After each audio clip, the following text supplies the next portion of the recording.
नमस्कार दोस्तों, good morning. स्वागत है एक बार फिर से हमारे यूट्यूब चैनल GSIQ में। दोस्तों आज हम बात करेंगे 31 अक्टूबर के जितने भी करंट अफेयर से रिलेटेड इंपॉर्टेंट क्वेश्चन हैं उन सभी के बारे में। और दोस्तों अंत में आपसे क्वेश्चन पूछा जाएगा जिसका आंसर आपको कमेंट बॉक्स में लिखना है। तो अब बात करते हैं आज के करंट अफेयर्स के बारे में। फर्स्ट क्वेश्चन, हाल ही में बचत दिवस कब मनाया गया? तो दोस्तों बचत दिवस हर साल 30 अक्टूबर को मनाया जाता है। तो आंसर हुआ ऑप्शन बी 30 अक्टूबर। दोस्तों यह दिवस भारत में 30 अक्टूबर को मनाया जाता है, जबकि विश्व भर में यह दिवस 31 अक्टूबर को मनाया जाता है। और यह दिवस मनाया क्यों जाता है? तो यह दिवस बचत के महत्व को बढ़ावा देने व पैसे की अहमियत को बताने के लिए मनाया जाता है। यह व्यक्तियों के साथ साथ विश्व अर्थव्यवस्था के लिए भी एक महत्वपूर्ण दिवस माना जाता है। और दोस्तों यह दिवस पहली बार कब मनाया गया था? तो यह दिवस पहली बार 1924 में इटली के मिलान शहर में आयोजित अंतर्राष्ट्रीय बचत कांग्रेस में मनाया गया था। परंतु इस दिवस को लोकप्रियता द्वितीय विश्व युद्ध के बाद मिली थी।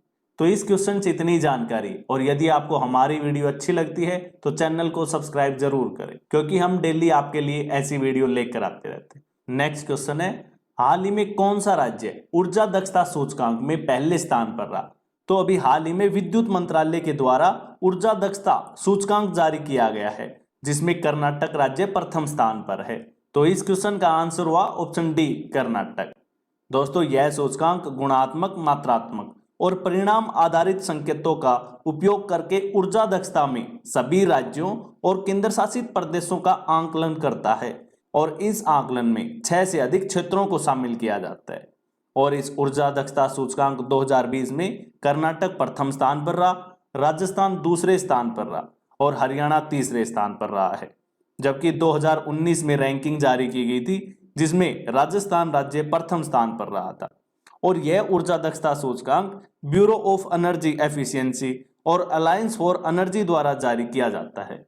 यहाँ हमने बात की है कर्नाटक राज्य की। तो कर्नाटक राज्य की स्थापना 1 नवंबर 1956 को की गई थी। इसकी राजधानी है बेंगलुरु और प्रेजेंट टाइम पर कर्नाटक के मुख्यमंत्री हैं बसवराज बोम्मई और राज्यपाल हैं थावरचंद गहलोत। तो इस क्वेश्चन से इतनी जानकारी।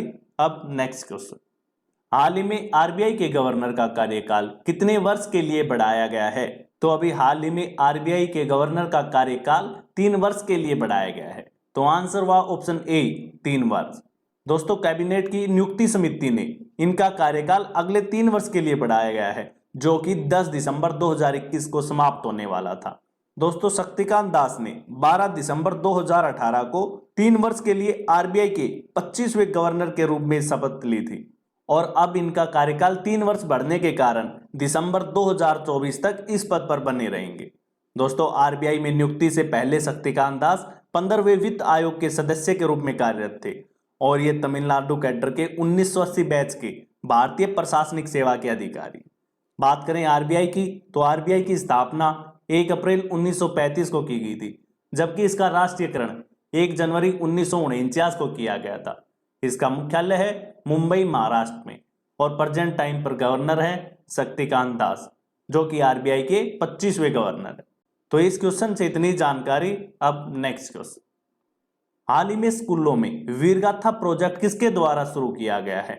तो अभी हाल ही में स्कूलों में वीरगाथा प्रोजेक्ट शुरू किया गया है, जो कि सीबीएसई के द्वारा शुरू किया गया है।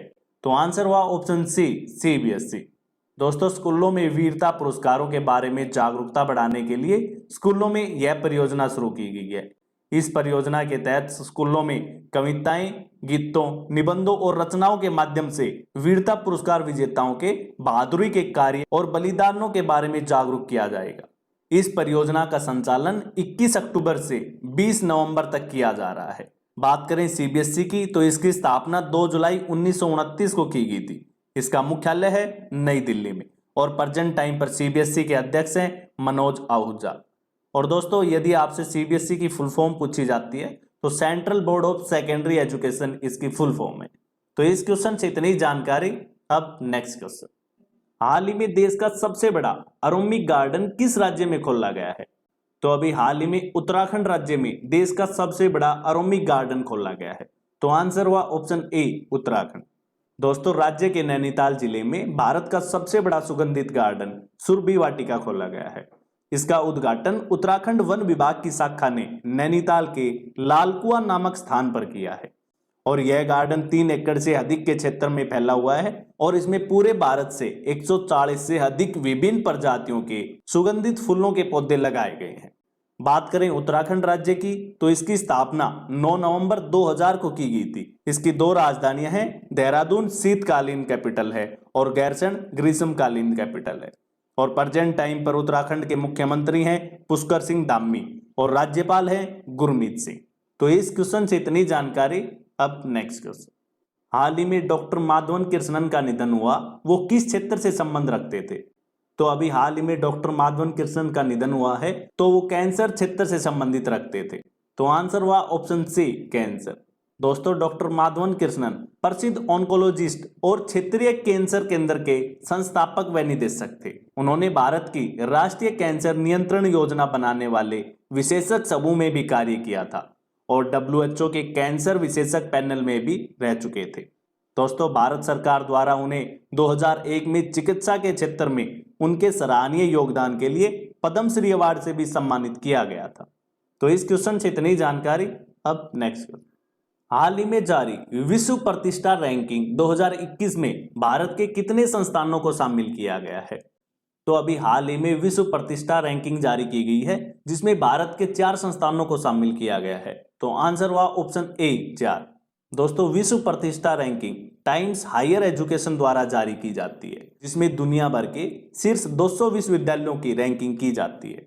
इस रैंकिंग का आधार प्रमुख शिक्षाविदों के वोटों के आधार पर किया जाता है और इस वर्ष की रैंकिंग में भारतीय विज्ञान संस्थान ने शीर्ष 100 में जगह बनाई जिसे 91वीं रैंक मिली है। इसके अलावा भारत से IIT मुंबई, IIT दिल्ली और IIT मद्रास को शामिल किया गया है जिसमें IIT मुंबई को 126वां स्थान मिला है और IIT दिल्ली और मद्रास को 176वां स्थान मिला है।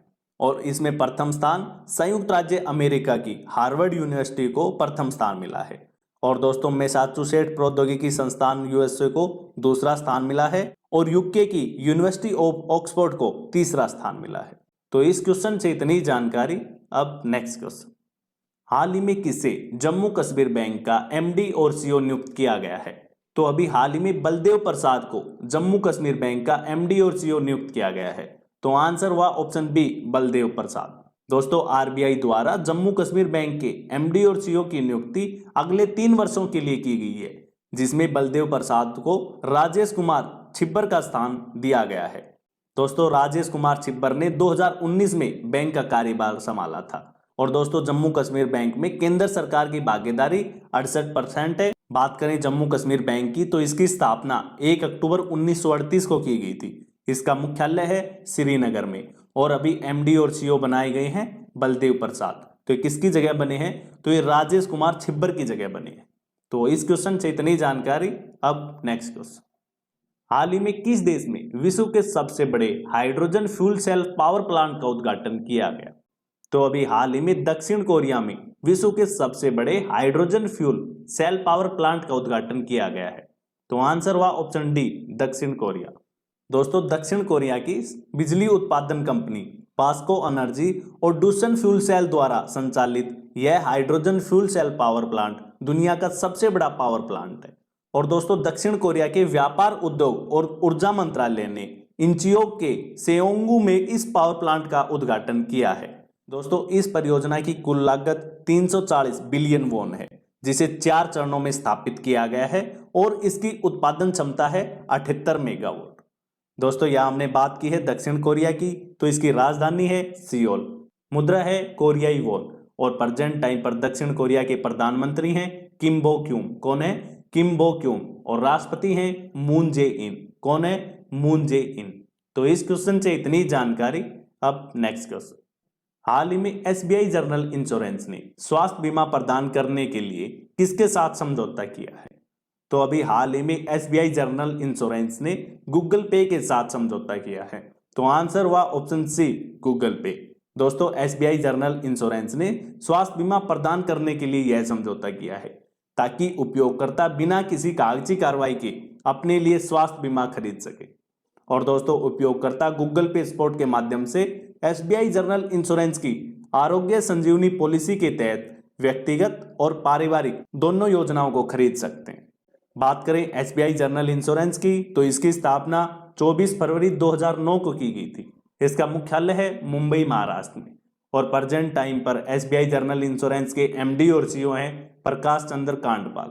तो इस क्वेश्चन से इतनी जानकारी, और यदि आपको हमारी वीडियो अच्छी लगती है तो वीडियो को लाइक और शेयर जरूर करें, क्योंकि हम डेली आपके लिए करंट अफेयर से रिलेटेड वीडियो लेकर आते रहते हैं। अब नेक्स्ट क्वेश्चन। अब लास्ट वीडियो के क्वेश्चन का आंसर। लास्ट वीडियो में हमने क्वेश्चन पूछा था कि हाल ही में भारत ने किस बैलिस्टिक मिसाइल का सफल परीक्षण किया है। तो दोस्तों इस क्वेश्चन का सी ऑप्शन सही था, अग्निपाई, और लगभग आप सभी ने सही आंसर दिया है। अब नेक्स्ट क्वेश्चन। अब आज का क्वेश्चन आप सभी के लिए आज का क्वेश्चन है, हाल ही में किस राज्य ने education at your door step योजना शुरू की है। तो दोस्तों आपके सामने 4 ऑप्शन है, इनमें से आपको सही आंसर कमेंट बॉक्स में लिखना है। और दोस्तों यदि आप डेली करंट अफेयर से रिलेटेड पीडीएफ भी चाहते हैं तो आप हमारे टेलीग्राम ग्रुप से जुड़ सकते हैं, जिसका लिंक नीचे डिस्क्रिप्शन में दिया गया। धन्यवाद।